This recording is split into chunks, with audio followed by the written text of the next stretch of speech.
Just a little test review. I believe this class had a 75 average, and the 10 o'clock and 11 o'clock classes both had 76 averages. And to be honest, it's probably the best averages I've ever had on that test. So I was impressed, and I think most of y'all did pretty good. A few of you that didn't do as well as you wanted, at least you know that you need to study some more or need to ask more questions. We're going to study out a little more, not procrastinate. You probably know what you did wrong. So, how did you do on the, I meant to bring a test in here and go over just a few of those questions. How'd you do on the Twinkie question? I should have read all the answers. You figured out you probably missed it. As soon as I seen the first one, it was what was in the study guide, so I quit Yeah. after it went on. That's one thing you'll learn to do on all my tests is read all the answers. Kelsey learned that last semester. So, but that particular question, if you have a Snickers bar or Twinkies, which I heard Hostess was coming back in, so my question is not going to go out of date, it'll be back. It's basically the same as increased glucose in the bloodstream, isn't it? I mean, ultimately, you're going to get that. So that's a A, C, and D or something is all the above. Not all the above, but it was those three. And then we had the drug question. We had a poor guy with too much muscle, and I don't remember the name of the drug, but it was something I made up. We were slowing down translation, right? Y'all got that one?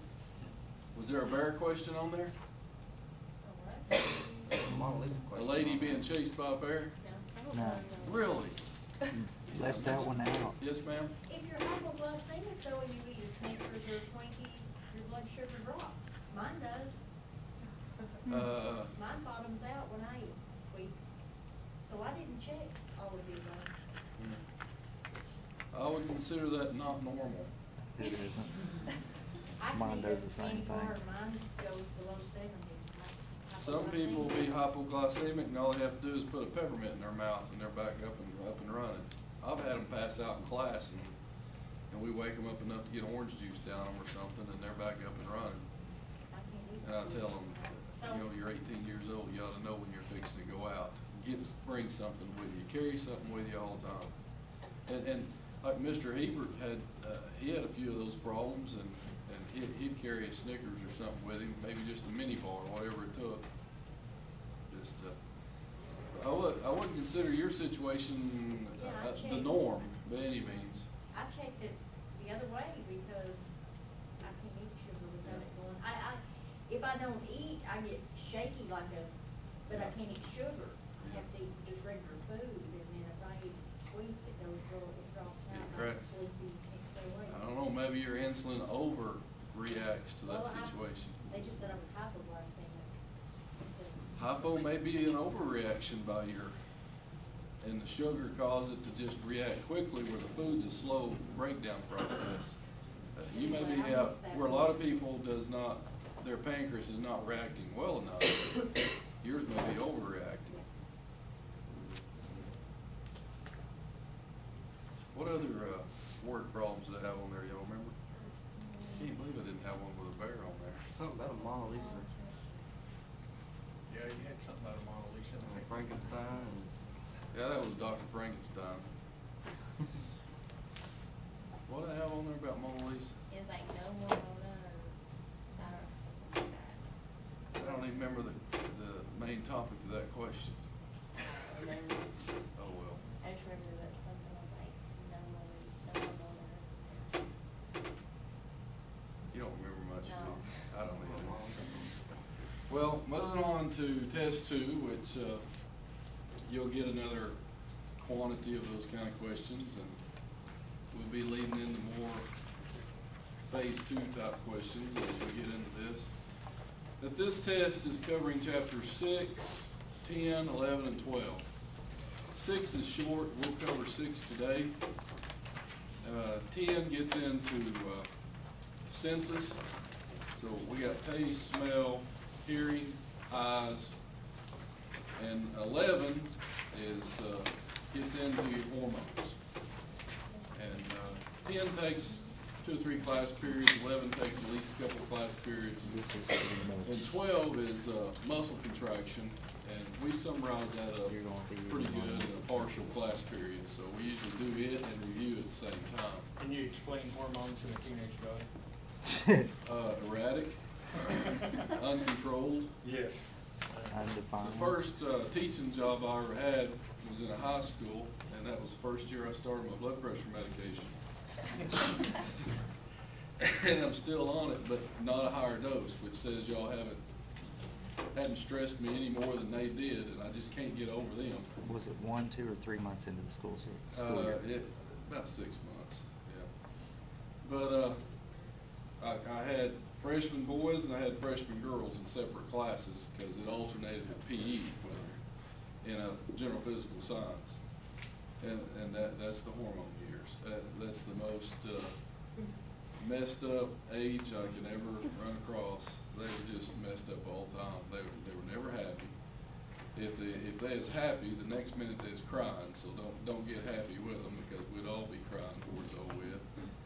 And I'd be sitting behind my desk and they could look under the desk and make fun of the socks I was wearing. And it's like, what's it to you? What socks I'm wearing? This shoe's fixing to be brown when I shove it up your rear end. I mean, that's how I felt about all of them. And that was mainly the girls. The guys were just a bunch of knuckleheads. Did you ever wear those Mac socks? They were just at that time? worthless, you know. But I got out of there before they killed me. And now I'm at this level, so if y'all make fun of my socks, I can just kick you out of class. So there you go. They actually matched. I guess they made me more conscious than I thought. All right, this chapter is dealing with membrane function and does a lot of electrical aspects in the latter part of the chapter. The first part of the chapter is how things get into and out of the cell. So the cells get themselves into different situations, and we're going to try to take a particular angle on this and keep it simple and to the point, apply it to everyday life. Hopefully you'll grasp an understanding and move on. But we've heard these definitions before at the beginning of this. Osmosis, if you're looking for that question on the test, you're going to look for something that says water in it. It always deals with water. And there's no energy from the cell required. So it's water moving from higher concentrations to lower concentrations. It's nearly like a waterfall. I mean, it's going from water up here to water down there. Or pouring water out of a glass, or however you want to look at it. Diffusion is movement of a substance. And in our case, in the body, we use in reference to salt a lot because everywhere salt goes, water follows. So we can identify the movement of water throughout the body according to salt concentrations, or in a lot of cases, sugar concentrations. I mean, if you think about it, a person that's diabetic that loses a lot of sugar through the urine, they also are constantly thirsty and they're constantly drinking. Well, where's all the water going that they're drinking? It follows the sugar out of the system. So that's the frequent urination, which makes them constantly thirsty. So sugar and salt works a lot the same as far as everywhere it goes, water follows. So diffusion is movement of a substance from higher to lower concentrations. And diffusion, any particle that's diffusing, typically tries to find the path of least resistance. And I tell this story all the time. When I was in college, I didn't actually see this in class, but so several of my classmates that had GPS, but this particular instructor said he did this in class, which I often thought about doing this. He took a handkerchief and blindfolded the kid and turned the lights out in the classroom and said, commence to walking. And you can imagine what he was stumbling over and falling over, but he always found the path of least resistance, feeling his way around the chairs and probably poked people in the eye getting there, but it was nearly hilarious. I could just see it happening. But he didn't try to climb over something that was blocking his legs. He always tried to find the way around it. And that's what diffusion does.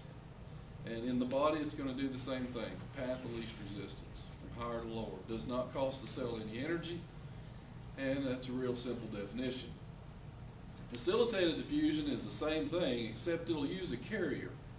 Now, in an earlier lecture, we identified what carriers may be, and we said there were proteins. So some kind of a protein may be actually carrying this. Again, it's free. Proteins are already there. They might as well do something if they're there. And then we get to active transport. Active transport requires cellular energy. It will not function if you don't pay it. But if you pay it its price, it'll take anything in any direction at any time. If this room's full of people and you can't get another one in it, if you pay active transport, it'll shove another one in it. It may do it an arm at a time or a leg at a time, or throw in a head and we'll shove something else in, but it'll get it done. It'll take anything in any direction. So the type of questions you'd get off active transport could be one of two. Movement of a substance from higher to lower using cellular energy or using ATP. If I mention energy or ATP in any form or fashion, it has to be active transport. If I don't mention energy and I say movement of a substance from lower to higher concentrations, that again has to be active transport because it's going against the grain. It's not something easy. Easy is falling down. Hard is falling up. I'm not sure that's even possible, but if you pay active transport, it'll try.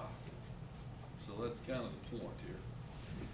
Then that takes us into solutions, 3 types of solutions. We have isotonic, hypertonic, and hypotonic. Notice the way the definitions are worded. We always reference a certain part of the cell in each one of these. So in a solution of salt and water, the salt is the solute and the water is the solvent. Some people have trouble keeping those separated, and if you do, you're going to have difficulty with this whole concept. But it's not this is not that hard. So an isotonic solution is a solution in which the solute is the same outside as inside. Now notice in all these I'm referencing the outside first. It's equal. The cell is in equilibrium. It's as happy as it'll ever be.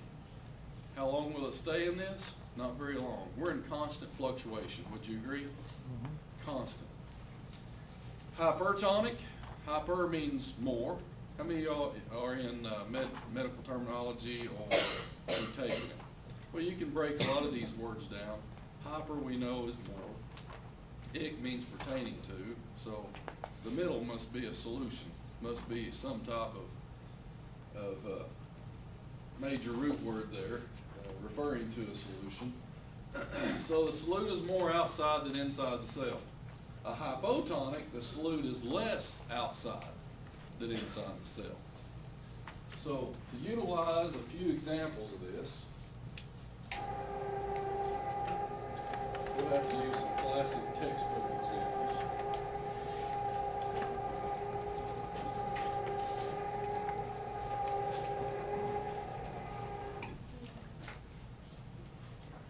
Not to get technical on any of these, but let's just say this is a 5-gallon bucket. And we have a gallon of water in this bucket, okay? There's a gallon of water here. Each one of these is going to be the same. And we're going to drop a cell in here that we're going to reference a 1/2 gallon, okay?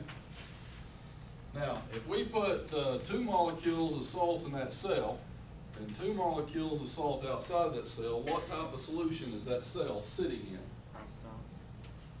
What'd you say? And I had you in zoology? It'd be hypo, wouldn't it? Hypo. Diluted more.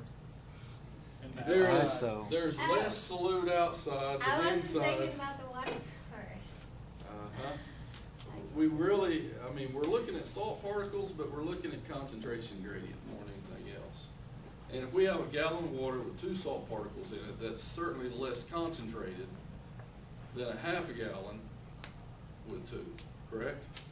So, in fact, this is twice as concentrated as this. So this would fit the definition of less solute outside than inside, correct? So it's a hypo. So, with our rule that we said a while ago, everywhere salt goes, water follows. Which direction is water going to have to go to dilute one side or the other to reach an equilibrium to the other side? From the cell. it's gonna go from out to in, correct? So in a hypotonic solution, the cell swells. Now you remember, don't you? I probably told you in zoology too. I always start with that one, so everybody, oh, that's easy, that's an isotonic. Yeah. And then we go to this one. Drop us another half a gallon cell in there, and we put 2 molecules here and 4 molecules out there. Are you sure? Are you gonna say iso on each one, knowing you're gonna get a third of them? If the solvent's the same, I mean, as the first one, it will be isotonic. Yes, everything's the same. We have a gallon with 4 molecules, we have a half a gallon with 2, that's an isotonic solution. We're in equilibrium. Same setup here. Put 2 molecules here. Those 6 out there, what do we have? Hypertonic. There's more outside than inside. I actually should have had more people answer because process elimination, you should have been on top of this one. So y'all gonna have to focus a little more. So in a hypertonic solution, which direction's water gonna have to flow to create an equilibrium? Outside. Flow out. So in a hypertonic, the cell shrinks. There you go. Now those are classic textbook examples that, we don't sit around and think much about throughout life, right? But now if we apply this to everyday life, we may relate to this. Don't give away my plan here. This is a freshwater lake or stream. You remember that? And the X's represent salt molecules. That's a swim buoy. It's a what? A swim buoy. You don't know what that is? Yeah, why don't you put buoy? Because I can't spell it. Oh, Most of them say swim, so I thought I'd just tell you the rest of it. okay. How many of y'all have accidentally ingested fresh water from a lake or stream or pond or No. what it tastes like? Connor, I said accidentally, I didn't say intentionally. Both? Yeah. Okay. Thirsty, he was thirsty. What it tastes like, both times? Like water. Dirt. Did it taste salty? Oh, fresh water. Yeah, fresh water, I'm not talking about the ocean you was drinking. He's a little confused today, it's too early. Monday. I wasn't all with it this morning either, Connor, so I'll give you a break. What it tastes like? Not water. Gross? Like a muddy taste. I said freshwater lake, I didn't say Worcester Lake. I said a freshwater stream, you know, like Broken Bow or something that's really, have a 10 killer that's just absolutely gorgeous when you look at it. Worcester, you look at it and go, does fish even live in this? They don't. Not very well. Now, I was actually out there one time, I guess trying to finish off my boat. That's not even fresh water running through the engine to cool it, you know. But I saw something floating out there, which is not unusual in Worcester Lake. There's usually something floating because there's usually something dead. I thought, well, I wonder what that was. So I zipped on out there where it was. It was a dead cat floating out in the middle of the lake. And I thought to myself, either somebody shot this cat and threw him in the lake, or maybe he's just a stray and he wanted to drink. Took a drink, fell over dead, washed out to sea. I don't know. But that is our drinking water, you know. And wonder why Explain we've more. had this epidemic of illness all winter. Who knows? But would you agree that fresh water probably has salt in it, but it's not concentrated enough that we don't actually taste the salt? Most likely. Now, if you drink enough of it, you might detect a slight urine taste from all the fish that's in it. That was the gross part that you was talking about probably. So what we have here is a couple of guys out swimming, guys over here.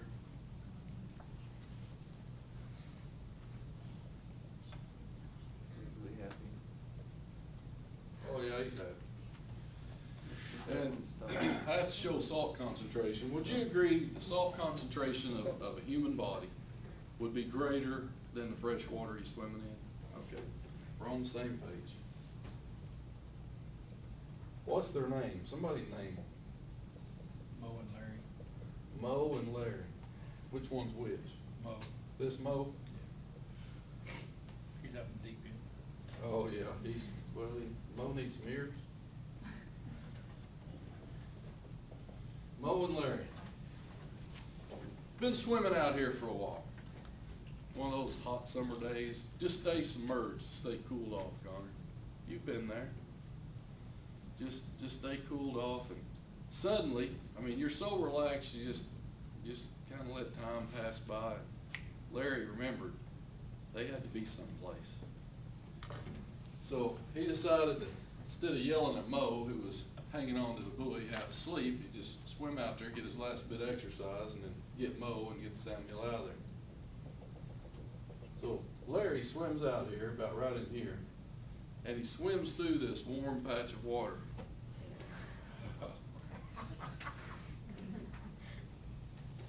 She's guilty. Did you see her laughing so much? Are you kin to Mo?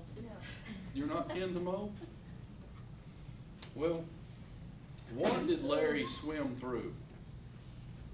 Urine. I don't know. Yeah, that's exactly what he swam through. Pee. So, what type of solution are we swimming in? Pee. A pee solution, okay. We're looking for one of three terms here.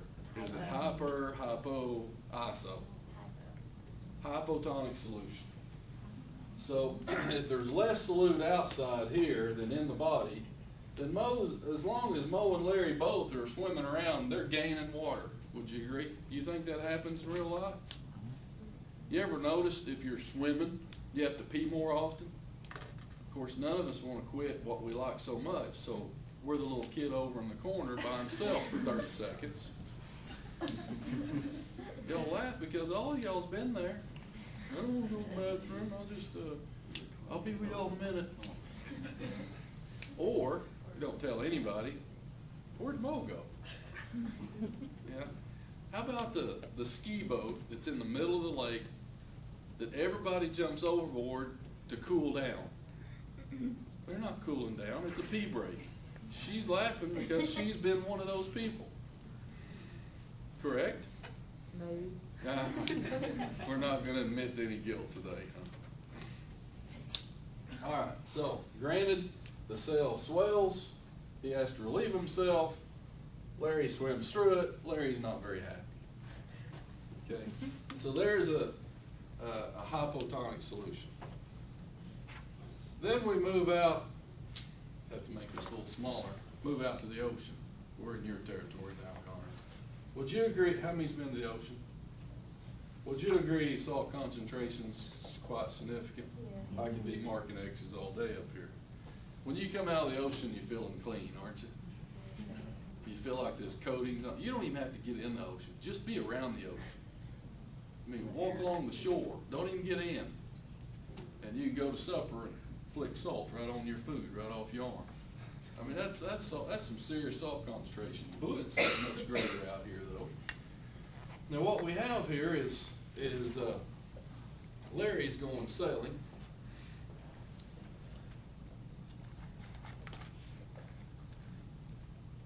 The wind's really messing with his hair.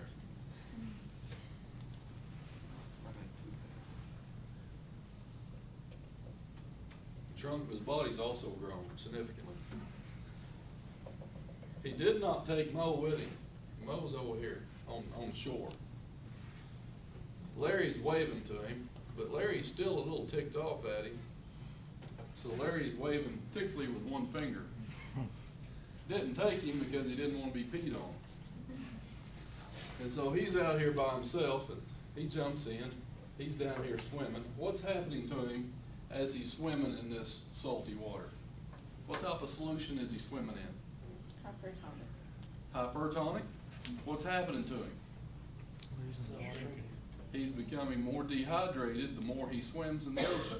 Have y'all swam in the ocean long enough to realize that's happening to you? I guess you swim there long enough, the sharks probably wouldn't bother you, would they? You'd be so shriveled up, wouldn't be anything to eat, would it? He's getting thirsty. He got him a little ice chest here, but his anchor's not holding and his ship has sailed. It's over here now. So do you swim back to the shore where there's Mo, or do you swim for your ship and you don't have to worry about Mo? Forgot about the ice chest. Oh. Sorry. We're still dragging anchor. It didn't work. But which way are you gonna swim? Where's he at? He's still right here. I'd always swim for my boat, so I wouldn't wanna lose it. Wouldn't wanna lose the boat. Lose the boat, lose a life, I don't know. Right or wrong, I still swim for my boat. But he's got some problems around the boat. Well, never mind, I see the sharks now. That. They just showed up. You just made up your mind, I'm going for the boat. No, I'm not. I remember I paid my insurance last month, I turned around. Yeah, so he's going back to deal with Mo and Crap, you're not helping him out at all, man. there's a moral of this story. Down the road. You think he could use a little help from Mo at this point? He'll probably get killed. You think his original gesture from the boat to Mo is gonna help him out right here? Probably not. So you really should make amends with your friends, no matter if they peed on you or not, because you may need them some point down the line. So make amends with your friends before it's too late. Maybe Mo will bring a boat out and save you. Maybe he's just sitting there going, geez, Larry, you're in a bad position. Well, you can finish it however you want to, but he's definitely swimming around in a hypersonic solution. He's becoming more dehydrated as he swims. Probably got a little adrenaline flowing right now. This could be a future test question. I can see something going on here in a test question. Can you see this scenario? He's probably peeing now. If he's not, he will be.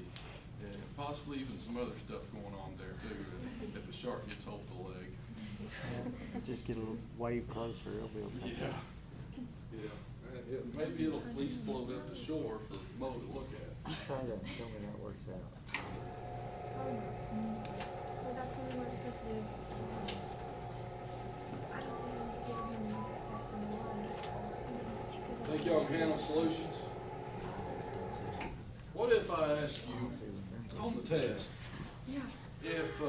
if we had a 5% solution and a cell with 3% tonicity is dropped into it, what type of solution is the cell in and what will happen to the cell? What's the tenacity or Concentration gradient. So the bucket's 5, the cell is 3. What type of solution is the cell in? Hyper. What will happen to the cell? It'll shrink. Yep, water go out. So usually when I throw in percentages and tonicity, everything else you learned just left. So it's the same thing as drawing up salt particles up here, but tonicity is in reference to salt concentration gradient. The next thing in this chapter deals with endocytosis, exocytosis, which we've kind of already touched a little bit. Endo happens inside the cell, as we said earlier. And the way we handle it's by way of penocytosis with particles and fluids, small particles and fluids, literally meaning cell drinking. Was that on the last test? Was that on test 1? It wasn't? I don't think so, but we studied Okay. it a little. Yeah. Good. I didn't You've know already where- studied up I thought we before studied the over second. on chapter 12, so I studied up to there. Yep. Phagocytosis literally means cell eating and dealing with larger particles. So we're gathering up trash on the inside of the cell, and then to kick it out of the cell, we have to use the process of exocytosis. Now, it mentions cystic fibrosis here lacking chlorine channels. What this is in reference to is that every cell membrane has chlorine channels, sodium channels, potassium channels. It has those channels are set channels for things to go in and out of the cell. And the disease cystic fibrosis, genetically, people are missing or lacking chlorine channels. So due to the lack of chlorine reaching positive, negative equilibrium balances in and out of the cell, these people tend to produce more mucus. And of course, it's a respiratory problem because it deals directly with the lungs. And they're never able to completely fix that. Now, we've learned much better ways to treat it, to deal with it. People that used to live to their 15s now live until they're 40. It's amazing how far we've come with it, but it's a genetic problem that'll never be fixed. And I say never loosely because we may be able to do gene splicing one of these days and possibly can fix this. But anyway, your main channels we're going to be dealing with is your sodium potassium channels in this chapter and in test 3 in chapter 7. And this is going to be in reference to a lot of chapter 7, so we'll get more of it then. The chlorine channels is important because chlorine carries what kind of charge? Y'all had chemistry, correct? Chlorine's a negative charge. You had that chemistry? What charge? Negative. Negative charge. So the negative charges, they're important. Potassium is found on the inside of the cell, has lots of positive charges. Sodium has positive charges. So the negative charge is important. So equilibrium potentials. Every cell in your body, and we specifically use reference in chapter 7 to the nervous system, but every cell of the body has electrical potential. So a resting state or a polarized state is negative 70 millivolts. The negative is in reference to the internal component of the cell. Inside the cell, your cell is sitting there at negative 70 millivolts, we hope. Now, the negative 65 to negative 85 is kind of the standard range because it's in constant fluctuation. Potassium has two channels, one that's always open and one that's voltage regulated. And sodium only has one channel that's voltage regulated. So, an action potential is depolarized. You go from a negative 70 to a positive 20. In other words, if potassium's inside the cell, we're carrying an electrical current through this. It may be nothing more than telling a skeletal muscle to move a finger. That could be all it is, but we're carrying an action. To do that, sodium must flood into the cell. And when it does, sodium's positive and potassium's positive. It forces potassium out.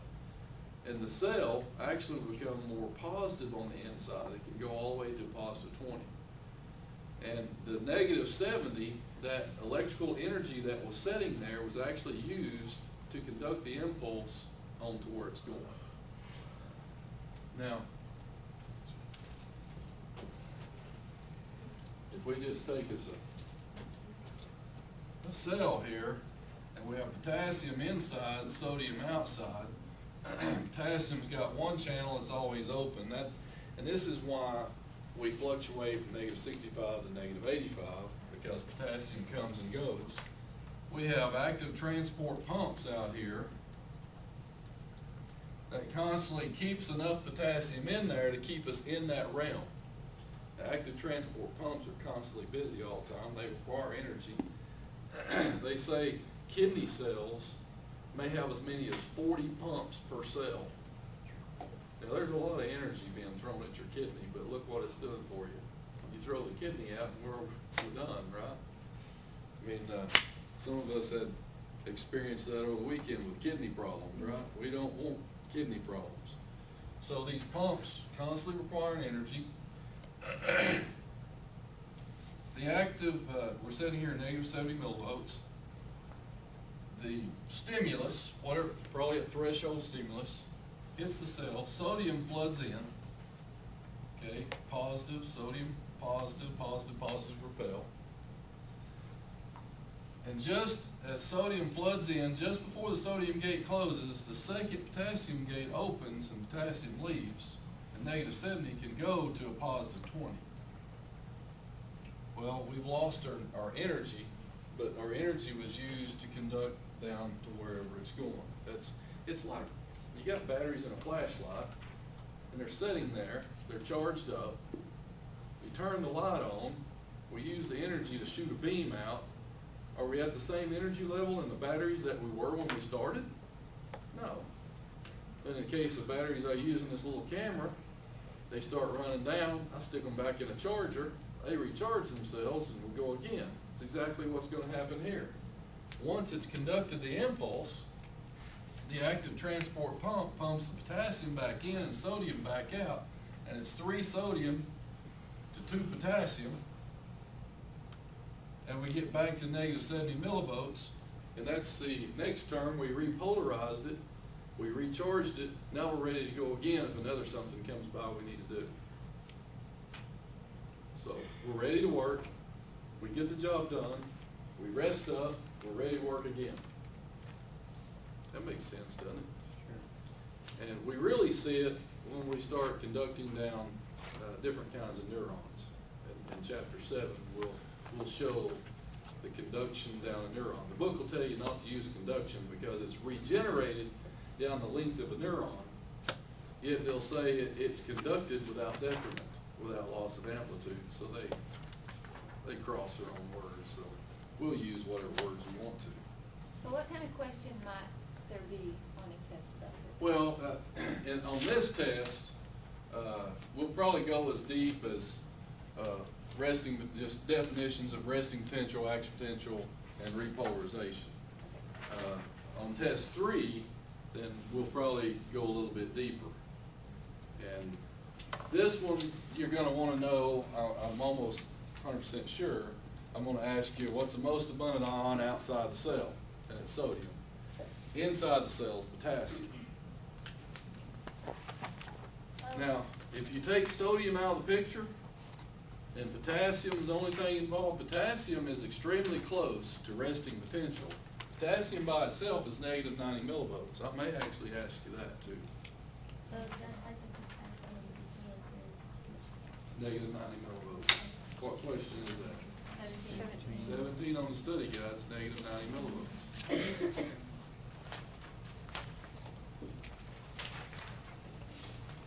Okay?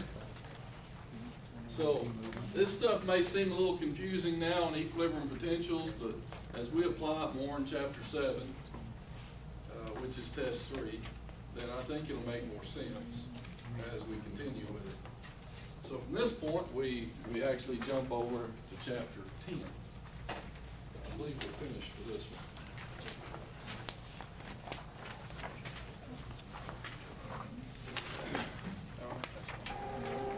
And you don't have paper for chapter 10. Now, there'll be a few notes we'll go back to eventually, but we're primarily in the book right now. If everybody scoot over to chapter 10.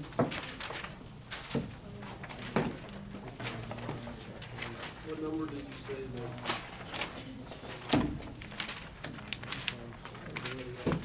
13, 17, 17. Chapter 10 is dealing with the census. And it starts at the very beginning of chapter 10. The categories of census. And even before that, characteristic of sensory receptors. Now, would you agree all of us basically have the same sensory receptors? All of you capable of smelling, although somebody may be able to smell better than somebody else. But when we compare ourselves, our capabilities of smelling to some other animals that live by the sense of smell, then we're actually kind of pathetic in our ability to smell, aren't we? I mean, a dog can strike the scent of a raccoon and take off with it, and we had no clue the raccoon was even there. So, you know, even among the same species, humans for instance, we can actually at least think that we see something different looking at the same thing, can't we? So what it's saying is basically that we can see, we can taste, we can hear, we can smell, but those are all incoming information. Your brain does all that. Your brain sees, your brain hears, your brain smells, your brain tastes. And all of us in here probably like different kinds of food. Some of y'all real picky. You consider yourself picky on eating food.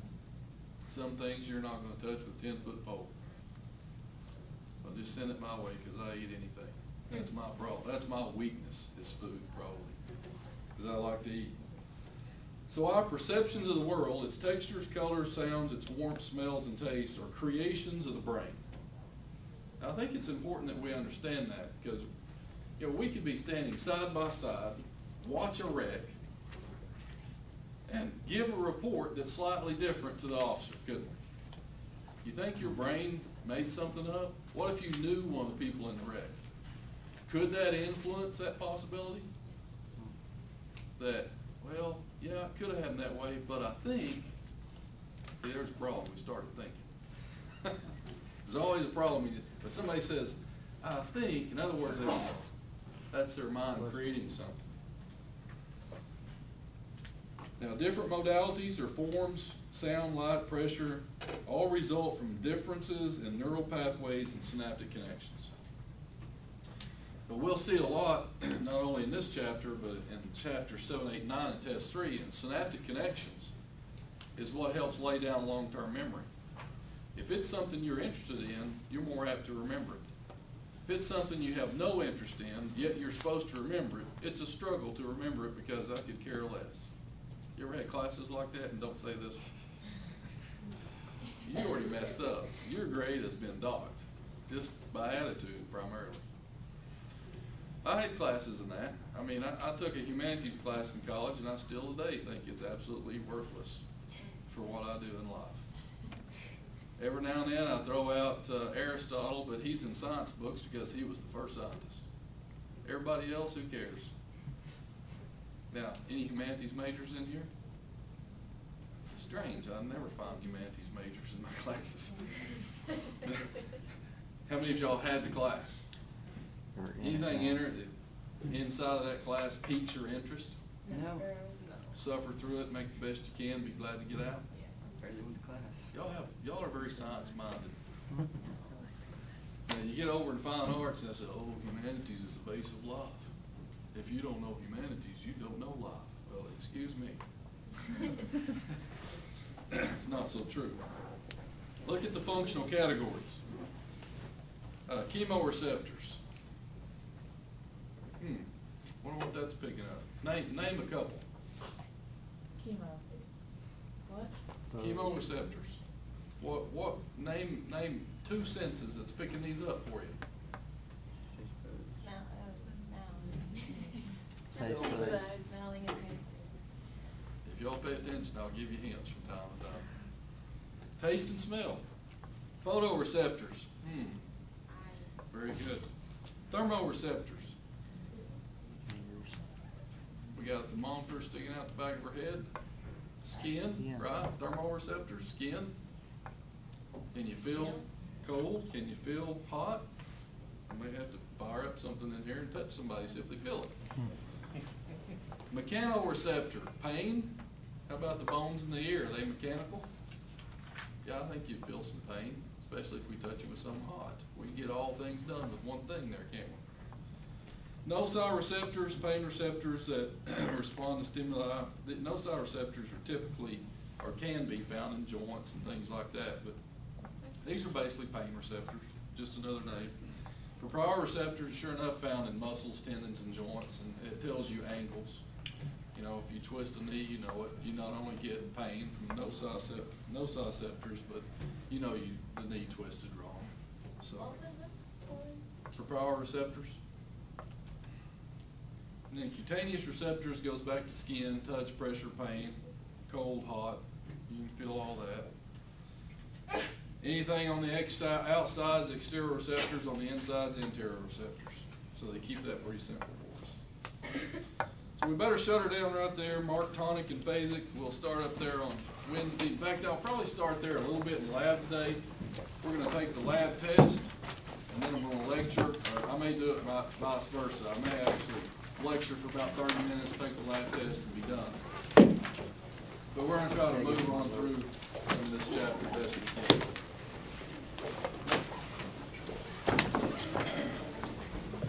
Don't forget to turn turn in 1-1 and 1-2.